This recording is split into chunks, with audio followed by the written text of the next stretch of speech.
Nous sommes avec Aurélie depuis le stade Pierre Brisson d'ailleurs. Mais Aurélie, bonjour d'ailleurs, qui est Pierre Brisson ? Eh bien, bonjour Guillaume, je vais vous expliquer ça dans un instant. Et pour commencer, je vais bien sûr saluer mes chers amis auditeurs. Donc, comme vous le savez, ce soir, l'US Chantilly reçoit le stade rennais pour un match de 16e de finale de Coupe de France. Ce match se jouera au stade Paul Brisson de Beauvais. Je laisserai à mes collègues sportifs le bonheur de vous commenter tout ça. Pour ma part, je vous emmène à travers les stades et complexes sportifs Picard afin de découvrir, par exemple, pourquoi le stade Beauvais s'appelle stade Pierre Brisson. Eh bien, tout simplement, mon cher Guillaume, car ce conseiller municipal a œuvré dans la partie sportive de Beauvais pendant plus de 40 années et plus particulièrement auprès du club du foot de la ville. Le club de foot de la ville qui est aussi qualifié en Coupe de France d'ailleurs. Si tu le dis. J'ai mes limites au niveau sportif, je l'admets amplement. Et donc, pour partir à la découverte de cet autre patrimoine, on va s'arrêter dans un premier temps à Resson-sur-Mat, où le complexe sportif Marceau-Vasseur rend hommage au footballeur ressontois dont il a été capitaine en 1934 et par la suite cycliste sur piste au SV Senlis. Une course cycliste ressontoise porte également son nom.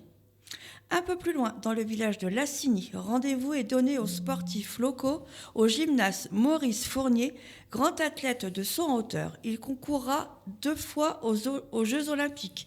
La première fois à Melbourne en 1956, où il sera porte-drapeau de la délégation française, et Rome en 1960, où il battra par 3 fois le record de France, le portant à 2,07 m. 2,07 m, c'est un sacré record quand Alors, même. pour l'époque, je suppose que oui, il a bien évidemment été battu depuis, mais 2,07 m en 1960, je pense que ce brave monsieur était déjà pas mal. Oh là là, oui, ça c'est certain, on continue. Les lieux sportifs ne rendent pas forcément hommage au grand nom des disciplines. Ainsi, la piscine intercommunale de Couloisy, à côté d'Attichy, rend hommage à Marcel Mérigonde, grande figure locale de la résistance. Il en est de même pour le complexe Marcel Guérin à Marny-les-Compiègnes.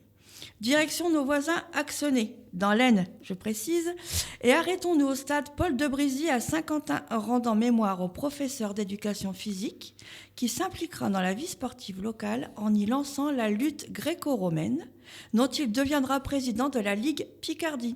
Il sera également à la tête de l'organisation de combats de catch haut niveau.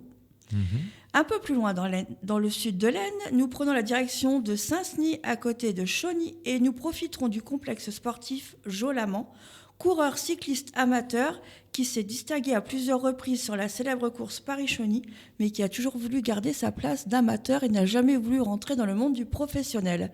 Notons notamment que Jolamant avait une boutique de cycle à Saint-Senis, dans le village où il officiait. Et nos amis samariens, eux aussi, ont leur stade et complexe dédiés.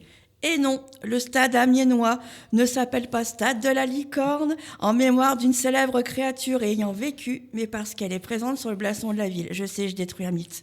Oh. Et proche d'Amiens, à Roye, se trouve le stade André Coel, célèbre architecte de son époque. Né en 1895, il finira ses jours à Roye 90 ans plus tard. Il fut conseiller général et maire de la ville à 2 reprises. Il sera également fait chevalier de la Légion d'honneur. Si vous parcourez sa biographie, vous verrez que c'était un grand homme politique local. Et pour finir, direction Ham, au stade Gaston le Jeune, centenaire local résistant de la première heure qui œuvra dans la vie politique. Et Péronne, où le stade Daniel Boinet met à l'honneur son célèbre médecin local. Voilà, la liste n'est pas exhaustive, je m'excuse, je n'ai pas pu citer tous les stades et complexes de Picardie. J'en ferai une autre chronique, bien évidemment. En attendant, je vous souhaite bon match, un excellent dimanche et vous donne rendez-vous bientôt pour une nouvelle balade picarde. Merci beaucoup Aurélie, avec grand plaisir pour une nouvelle balade picarde. Ça devrait s'appeler comme ça en fait le nom de ta chronique au lieu des lieux insolites. Oui, la balade picarde, parce qu'il y a de tout, il y a de l'insolite, il y a du moins, enfin oui, c'est la Picardie qui est chère à mon cœur. La Picardie est chère à ton cœur et elle est chère à notre cœur, chers amis, en tout cas d'Happiness. Merci Aurélie, on peut te retrouver en podcast à l'heure que tu veux, à l'heure que tu veux, ouais vraiment, quand tu veux, où tu veux, à l'heure. Oh, j'arrête pas de me répéter, ça c'est les émotions. Bref, sur happinessradio.fr. Allez, on enchaîne Damien, juste après ça, on revient avec une autre chronique sur Happiness.